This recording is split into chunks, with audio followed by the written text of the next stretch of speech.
तो good morning everyone. Okay, next जो topic है हमारे पास वो है क्लासिफिकेशन ऑफ सॉलिड। ठीक है, तो हम सॉलिड्स को अलग अलग बेसिस पे हम इनको क्लासीफाई करते हैं। तो जो हमारा फर्स्ट टाइप है वो है on the basis of arrangement of constituent particles. मतलब जो सॉलिड है, सॉलिड के जो कॉन्स्टिट्यूएंट पार्टिकल्स हैं वो किस तरीके से अरेंज हैं, इसके बेसिस पे हम पे जनरली दो टाइप के सॉलिड्स होते हैं। फर्स्ट होता है crystalline solid, crystalline solids, and second one is amorphous solid। ठीक है, तो अब हम इनको वन बाय वन इन दोनों को एक्सप्लेन कर लेते हैं, what are crystalline solids and what are amorphous solid। Okay, alright then let us start with our first class, that is crystalline solids। ठीक है, तो अगर हम क्रिस्टलाइन सॉलिड्स को सिंपल वर्ड्स में एक्सप्लेन करें तो क्रिस्टलाइन सॉलिड्स वो सॉलिड्स होते हैं जिनके कॉन्स्टिट्यूएंट पार्टिकल्स एक फिक्स्ड ज्योमेट्रिक पैटर्न में अरेंज्ड होते हैं। ठीक है, जैसे कि अच्छा पहले हम डेफिनेशन देख लेते हैं। सब्सटेंसेस हुज constituent particles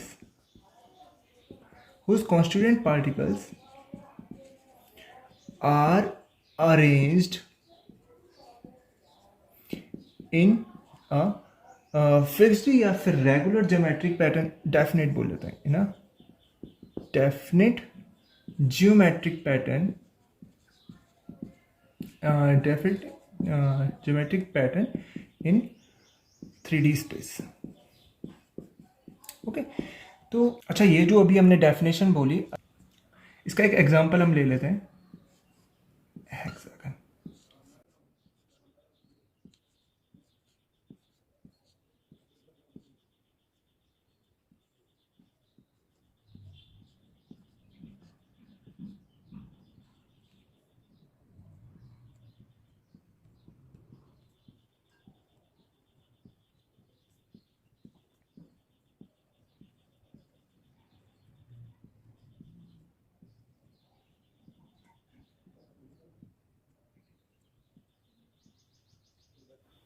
ठीक है, तो ये हमारे पास एग्जाम्पल हो जाता है किस चीज़ का, क्रिस्टलाइन सॉलिड्स का। यहाँ पे देखिए जो कॉन्स्टिट्यूएंट पार्टिकल्स हैं, कॉन्स्टिट्यूएंट पार्टिकल्स एक रेगुलर हेक्सागन पैटर्न को फॉलो कर रहे हैं। ठीक है, in all direction, in X coordinate, in Y coordinate and edge wise in Z coordinate. ठीक है, तो अगर हमें अच्छा देखिए, अभी सॉलिड स्टेट को अगर आप अच्छे से समझना चाहते हैं तो आपको अपना थोड़ा सा 3D में डायग्राम्स को थोड़ा सा 3D में सोचने की कोशिश करनी पड़ेगी। जितना अच्छा आप 3D में सोच सकते हैं उतनी अच्छी आप सॉलिड स्टेट को समझ सकते हैं। ठीक है, तो फिलहाल अभी देखो ये तो हम 2D डायग्राम बनाए हैं, इसको अगर आप 3D में इमेजिन कर सकते हैं तो सेम टू सेम अगर इसी पैटर्न को हम जेड कोऑर्डिनेट में भी, मतलब अबव द प्लेन भी इमेजिन कर लें तो ये क्या हो जाएगा हमारे पास, ये हो जाता है हम पे क्रिस्टलाइन क्वार्ट्ज। इसका नाम क्या होता है, क्रिस्टलाइन क्वार्ट्ज। ठीक, तो this is an example of crystalline solid. ऐसे सब्सटेंसेस जहां पे कि कॉन्स्टिट्यूएंट पार्टिकल्स होते हैं वो किसी एक रेगुलर पैटर्न को, एक फिक्स्ड पैटर्न को, एक डेफिनेट पैटर्न को क्या करते हैं, फॉलो करते हैं, उनको बोलते हैं क्रिस्टलाइन सॉलिड्स। ठीक है, क्रिस्टलाइन सॉलिड्स को और डीपली जानने के लिए हम क्या करते हैं, इनकी कुछ प्रॉपर्टीज को समझते हैं। ठीक है, जैसे कि शेप के बारे में हम पढ़ चुके हैं। इनका जो शेप होता है वो क्या होता है, रेगुलर होता है, डेफिनेट होता है और फिक्स्ड होता है। ठीक है, they have definite characteristic shape.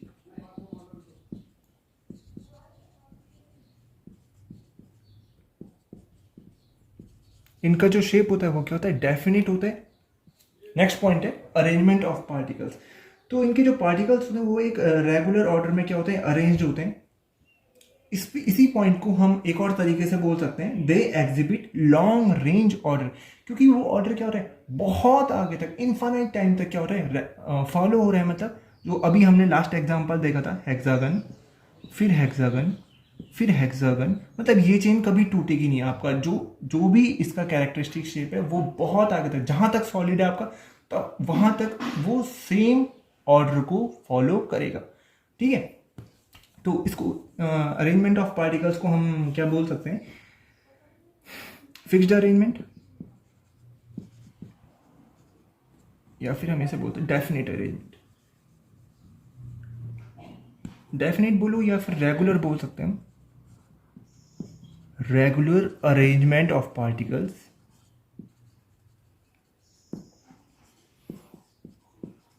और इसी चीज को हम एक और तरीके से बोल सकते हैं क्या, they have long range order. ठीक है, लॉन्ग रेंज ऑर्डर होने का मतलब समझे आप, लॉन्ग रेंज ऑर्डर होने का मतलब है कि जो भी पैटर्न वो कॉन्स्टिट्यूएंट पार्टिकल्स फॉलो कर रहे हैं वो इनफाइनाइट तक उसी को ही फॉलो करते रहेंगे। मतलब जहां तक आपका सॉलिड है वो रेगुलर पैटर्न, उसी रेगुलर पैटर्न को फॉलो करेगा, किसमें, क्रिस्टलाइन सॉलिड में। ठीक है, नेक्स्ट आता है हम पे मेल्टिंग पॉइंट।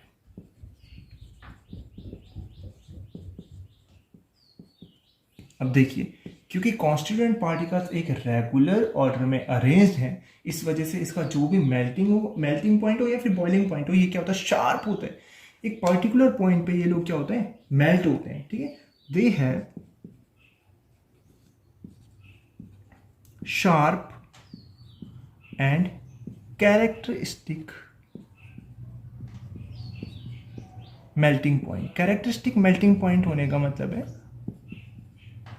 हर सॉलिड का अपना एक फिक्स्ड मेल्टिंग पॉइंट होगा। नेक्स्ट टाइम पे cleavage property.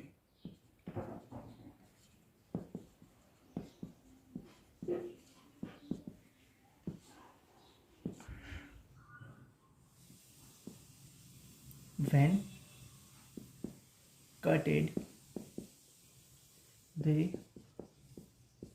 split into plane and smooth surfaces.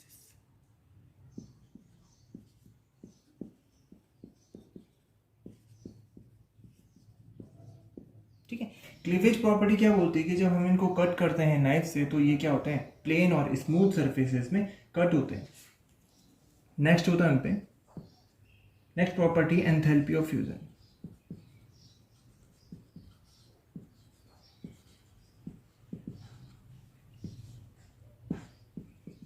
अच्छा ठीक है, एंथैल्पी ऑफ फ्यूजन को एक्सप्लेन करने से पहले आई वांट टू नो कि आप एंथैल्पी ऑफ फ्यूजन से क्या समझते हैं। What is enthalpy of fusion? तो ठीक है, enthalpy of fusion is also known as latent heat of fusion. ठीक है, ये तो आपने अब सुना ही होगा, 9th क्लास में हम लोग पढ़ते हैं, 9th 8th या 9th में, लेटेंट हीट ऑफ फ्यूजन। तो enthalpy of fusion is the amount of heat absorbed by the solids when it melts. ठीक है, मतलब जब सॉलिड लिक्विड में कन्वर्ट होता है तो उस टाइम पे वो कितनी अमाउंट ऑफ हीट को एब्जॉर्ब कर रहा है, उसको क्या बोलते हैं हम, एंथैल्पी ऑफ फ्यूजन। तो ये एंथैल्पी ऑफ फ्यूजन है, crystalline solids have definite enthalpy of fusion.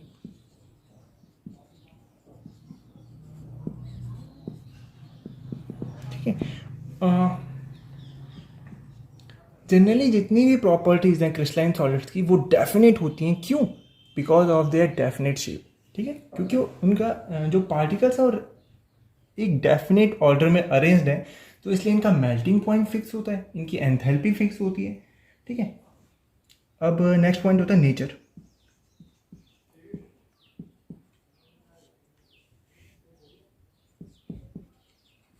They are known as true solids. ठीक है, ये पॉइंट को हम आगे एक्सप्लेन करते हैं। नेक्स्ट जो प्रॉपर्टी हम पे वो होती है एनआइसोट्रॉपी। एनआइसोट्रॉपी, ठीक है, बाकी प्रॉपर्टीज तो आपको ऑलमोस्ट पहले से आपको अंदाजा हो जाएगा, but this is the new one, this is the most important property of the crystalline solid. ठीक है, अब एनआइसोट्रॉपी क्या होता है? अच्छा ठीक है, इसको हम लास्ट में एक्सप्लेन करते हैं, आप वीडियो में बने रहिएगा। ठीक है, ये प्रॉपर्टीज पढ़ने के बाद हम आइसोट्रॉपी एंड एनआइसोट्रॉपी को एक्सप्लेन करते हैं। ठीक है, तब तक के लिए हम पढ़ लेते हैं दे आर एनआइसोट्रॉपिक। एनआइसोट्रॉपिक एनआइसोट्रॉपिक होने का मतलब क्या होता है? एनआइसोट्रॉपिक होने का मतलब होता है कि इनकी जो प्रॉपर्टीज होती हैं वो अलग अलग होती हैं अलग अलग डायरेक्शंस में। For example crystalline solids have different property in x axis, in y axis and in z axis. मतलब अगर कोई भी एक प्रॉपर्टी है, फॉर एग्जांपल इनकी जो फिजिकल प्रॉपर्टीज होती हैं, फॉर एग्जांपल रिफ्रैक्टिव इंडेक्स, अगर आप किसी क्रिस्टलाइन सॉलिड का रिफ्रैक्टिव इंडेक्स मेजर करोगे अलग x axis, along y axis and along z axis, तो along all three axes they have different value of refractive index. ठीक, तो ऐसे ही होता है सारी फिजिकल प्रॉपर्टीज हैं जिनकी वैल्यू अलग अलग डायरेक्शन में अलग अलग आती है मेजर करने पे. ठीक है, तो इसको बोलते हैं एनाइसोट्रॉपिक. तो इसको हम साथ में लिख लेते हैं, and have different physical properties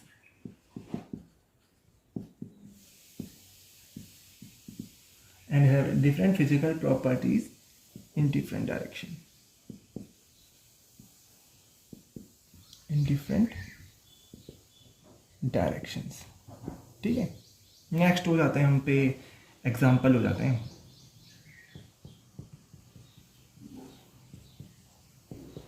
ठीक है, तो एग्जाम्पल तो हमारे पास काफ़ी सारे हैं. कॉपर हो जाता है, सिल्वर हो जाता है, आयरन हो जाता है, कॉपर हो जाता है, सिल्वर हो जाता है, आयरन हो जाता है. हमारे घर पे जो नमक यूज होता है, कॉमन सॉल्ट,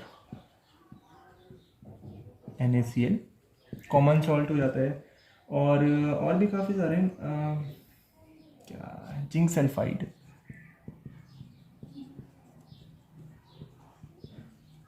फिलहाल इतने काफ़ी है. ठीक है, तो ये सारे क्या हो जाते हैं, इसके एग्जाम्पल हो जाते हैं. नेक्स्ट जो हमारे पास क्लास आती है वो होती है एमॉर्फस सॉलिड. Amorphous solids. ठीक है, तो जैसे जो हमारे पास क्रिस्टलाइन सॉलिड था उनमें पार्टिकल्स का जो अरेंजमेंट था वो रेगुलर था. सिमिलरली यहाँ पे पार्टिकल्स का कोई भी रेगुलर अरेंजमेंट नहीं होता है. पार्टिकल्स, कॉन्स्टिट्यूएंट पार्टिकल्स एक रैंडम ऑर्डर में अरेंज होते हैं. ठीक है, एक रैंडमली अरेंज होते हैं. तो अगर हम इसकी डेफिनेशन बोलें, constituent particles are not arrange in constituent particles are not arranged in any regular pattern, regular pattern या फिर अरेंजमेंट, आप कुछ भी बोल सकते हैं. ठीक है, ये क्या बोलते हैं. ठीक है, एमॉर्फस सॉलिड का अगर हम कोई एग्जांपल देखें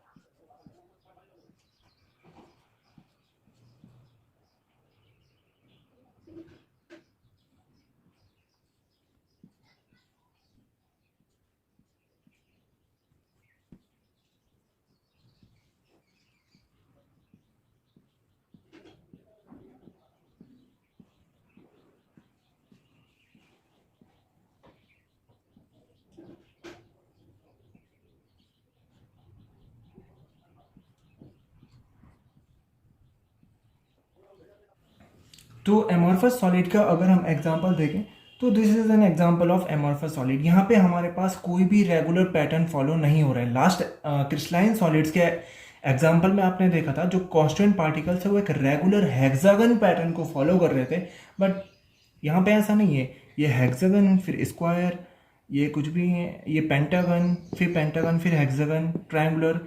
तो ऐसा कोई रेगुलर पैटर्न यहाँ पे है नहीं कांस्टेंट पार्टिकल्स का. तो this is an example of amorphous solid. ठीक है, तो इसको बोलते हैं एमॉर्फस क्वार्ट्ज ग्लास. ठीक है, जहां पे कांस्टेंट पार्टिकल्स क्या करते हैं, किसी रेगुलर पैटर्न को फॉलो नहीं कर रहे होते, ऐसे सॉलिड्स को हम बोलते हैं एमॉर्फस सॉलिड्स. ठीक है, तो एमॉर्फस सॉलिड्स को और ब्रीफली जानने के लिए हम इनकी प्रॉपर्टीज को पढ़ लेते हैं. प्रॉपर्टीज को हम उसी पैटर्न में पढ़ेंगे जिस पैटर्न में हमने क्रिस्टलाइन सॉलिड्स के लिए पढ़ा था. ठीक है, फर्स्ट प्रॉपर्टीज क्या होगी, फर्स्ट प्रॉपर्टी हो जाएगी हम पे शेप. तो यहाँ पे अभी हम देख चुके हैं इन एमॉर्फस सॉलिड्स का जो शेप होता है वो कोई भी फिक्स्ड ऑर्डर में नहीं होता है. That is they have irregular shape. इनका जो शेप होता है वो कैसा होता है, इरेगुलर होता है। अगर हम ऑर्डर या फिर अरेंजमेंट ऑफ पार्टिकल्स की बात करें, अरेंजमेंट ऑफ पार्टिकल्स, तो पार्टिकल्स कैसे अरेंज थे अभी हमने एग्जांपल में देखा। अगर हम बात करें अरेंजमेंट ऑफ पार्टिकल्स की, तो they do not have regular arrangement, है ना, they do not have regular arrangement, ठीक है। इसी बात को हम कैसे बोल सकते हैं, अच्छा हमने वहाँ पे क्रिस्टलाइन सॉलिड्स में भी देखा था कि उनका जो ऑर्डर था वो पूरे सॉलिड में एक सेम ऑर्डर को फॉलो कर रहे थे, तो उसको हमने बोला था लॉन्ग रेंज ऑर्डर।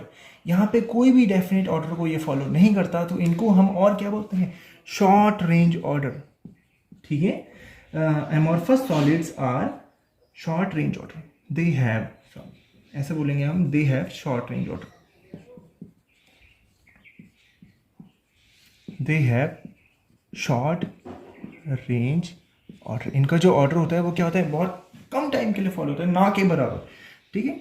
और ये किसी भी रेगुलर पैटर्न को फॉलो नहीं करते, that why they have short range order. Next property हमने पढ़ी थी वहाँ पे मेल्टिंग पॉइंट। अब क्योंकि constituent particles are not arranged in a regular pattern, so that's why they do not have any fixed melting point, ठीक है। इनकी एक रेंज होती है मेल्टिंग पॉइंट की, do not have sharp melting point,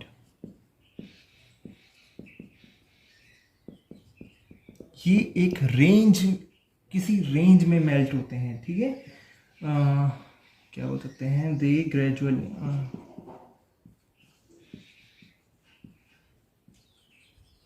gradually melts at over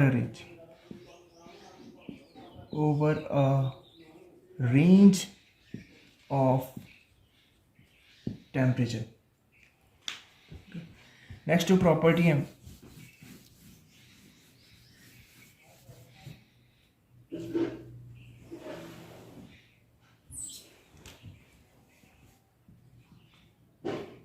next property हम पे cleavage property.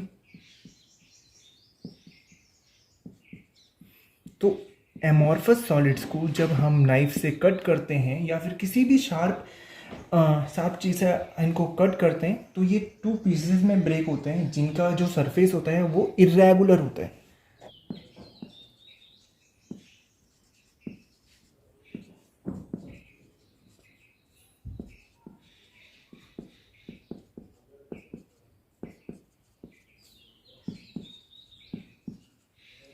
With irregular surface, ठीक है। क्रिस्टलाइन सॉलिड में हमारे पास कैसे सरफेस आती है, plane and smooth. But amorphous solid को जब हम कट करते हैं तो उनकी जो हमको जो सरफेस मिलती है वो कैसी होती है, इरेगुलर होती है, ठीक है। नेक्स्ट प्रॉपर्टी हो जाती है यहाँ पे enthalpy of fusion.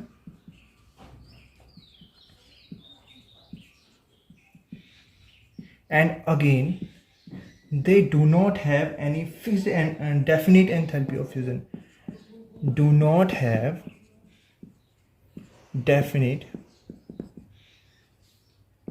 enthalpy of fusion, they do not have definite enthalpy of fusion due to irregular shape. Next property आती है हम पे नेचर, ठीक है। क्रिस्टलाइन सॉलिड्स को हमने ट्रू सॉलिड्स कहा था, तो ये वाले जो एमॉर्फस सॉलिड जो होते हैं हमारे पास, ये होते हैं हम पे फॉल्स सॉलिड, इनको क्या बोलते हैं, फॉल्स सॉलिड्स और स्यूडो सॉलिड।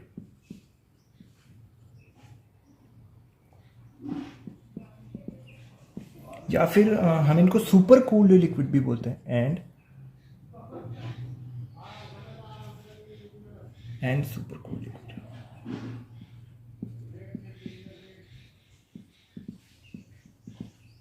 ठीक है। नेक्स्ट जो प्रॉपर्टी हम पे एनाइसोट्रॉपी, ठीक है। तो एमॉर्फस सॉलिड्स होते हैं हम पे isotropic in nature, they are isotropic in nature. Isotropic होने का मतलब होता है इनकी जो प्रॉपर्टीज होती हैं, इनकी जो फिजिकल प्रॉपर्टीज होती हैं along X axis, along Y axis and along Z axis, तीनों एक्सिस के अलोंग सेम प्रॉपर्टीज ये शो करते हैं। Physical properties along every axis they show same physical properties, ठीक है, यानी कि they have same physical properties. अभी हम इसको एक्सप्लेन करते हैं, एनाइसोट्रॉपिक और आइसोट्रॉपिक को अभी हम आगे एक्सप्लेन करने वाले हैं, ठीक है। दे हैव सेम फिजिकल प्रॉपर्टीज, ऐसा क्यों होता है ये भी हम देखेंगे, इन ऑल डायरेक्शन।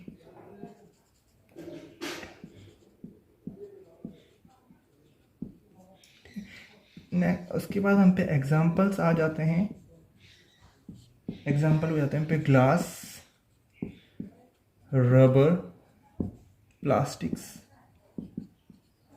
एटसेट्रा, ठीक है, ठीक है। तो अभी हम देखते हैं एनाइसोट्रॉपी क्या होते हैं। एनाइसोट्रॉपी, तो इस प्रॉपर्टी में हम सिर्फ दोनों टाइप के सॉलिड्स की, जो क्रिस्टलाइन सॉलिड्स हैं और जो एमॉर्फस सॉलिड्स हैं, उनकी फिजिकल प्रॉपर्टीज को हम यहाँ पे कंसीडर कर रहे हैं। अब वो फिजिकल प्रॉपर्टीज कौन कौन सी हैं? वो फिजिकल प्रॉपर्टी है इलेक्ट्रिकल कंडक्टिविटी, मतलब और भी आपको पता हो सकती हैं, but some examples are electrical conductivity, mechanical conductivity, mechanical strength, mechanical strength, thermal conductivity,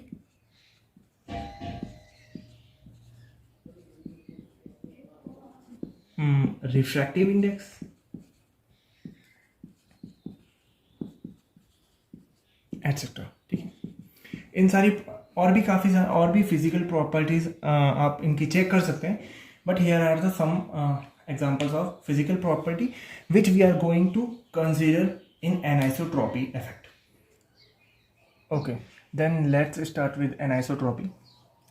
तो एनाइसोट्रॉपी किसकी प्रॉपर्टी है? क्रिस्टलाइन सॉलिड्स की, ठीक है। तो जो हमने क्रिस्टलाइन सॉलिड्स की कुछ फिजिकल प्रॉपर्टीज को मेजर करा along X axis, along Y axis and along Z axis, तो हमने क्या देखा कि along every axis they have different values, ठीक है। फॉर एग्जांपल हम रिफ्रैक्टिव इंडेक्स को ले लेते हैं। जब हमने क्रिस्टलाइन सॉलिड्स के लिए रिफ्रैक्टिव इंडेक्स को मेजर करा along X axis, along Y axis and along Z axis, we got different values along each axis, ठीक है। तो एनाइसोट्रॉपी क्या हो जाता है? such substances which have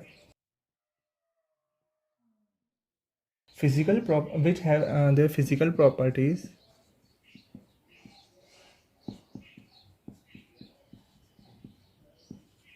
different in different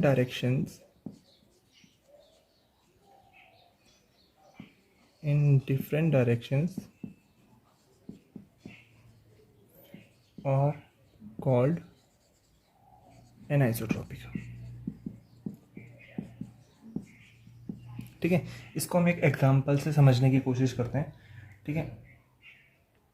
so here we have an example of crystalline solids.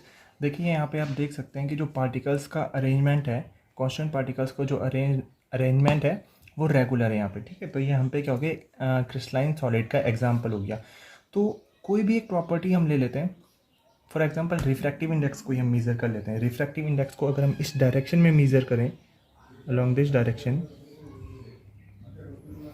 इस direction का नाम हम ए डैश ले लेते हैं, ठीक है।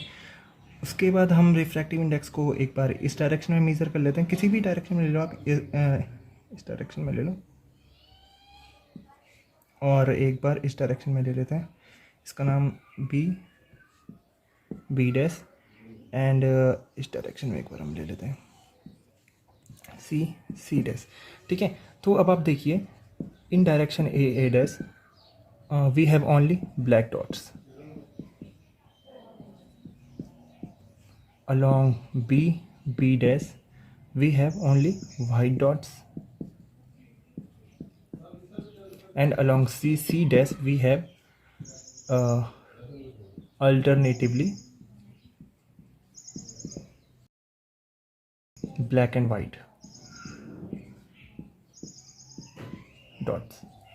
ठीक है, तो देखिए जब लाइट रिफ्रैक्टिव इंडेक्स हम मेज़र कर रहे हैं, तो जब लाइट इन ब्लैक डॉट से पास करेगी तो उसकी एक डिफरेंट वैल्यू होगी, जब लाइट इन वाइट डॉट से पास करेगी उसकी एक डिफरेंट वैल्यू होगी, और जब light alternatively white and then black white black से पास करेगी तो रिफ्रैक्टिव इंडेक्स की जो हमारे पास वैल्यू आती है, हमें क्या आती है, अलग अलग वैल्यूज आती हैं। ठीक है, तो इसी प्रॉपर्टी को बोला जाता है एनाइसोट्रॉपी। ठीक है, anisotropy is the property of a substance in which we get different values of physical property when measured along different axes along different direction। ठीक है, तो ये हमने समझ लिया कि क्यों क्रिस्टलाइन सॉलिड में अलग अलग डायरेक्शन में मेजर करने पे हमको अलग अलग वैल्यूज मिलती हैं। ठीक है, इसके बाद हम देखते हैं आइसोट्रॉपिक। तो आइसोट्रॉपिक में क्या होता है, कोई भी आइसोट्रॉपिक में क्या होता है ना,